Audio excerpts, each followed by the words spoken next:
Омръзнало ви от комари навсякъде около вас и децата ви? Вече можете да сложите край на всичко това.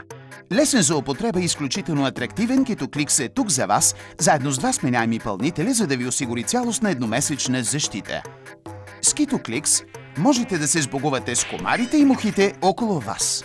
Здравейте, деца! Аз съм KitoKlix и съм тук да ви предпазя от комари и летящи насекоми.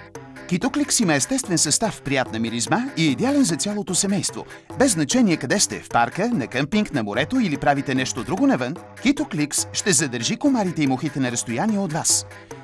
KitoKlix се използва лесно. Просто сложете пълнител, закопчайте го на китката глезена или дори на раницата или количката. Това е всичко. Обадете се сега и поръчайте KitoKlix на невероятната цена от 11 лева и 49 стотинки. Получавате цялостна едномесечна защита. Попитайте нашите оператори в кои избрани аптеки можете да закупите KitoKlix. Но това не е всичко. По всяко време имате възможността да поръчате сменяеми пълнители само за 6 лева и 49 стотинки. Сбогувайте се с комарите и мухите благодарение на KitoKlix. Обадете се сега на телефон 9 15 25 и защитете семейството си с KitoKlix на невероятно достъпната цена от 11 лева и 49 стотинки.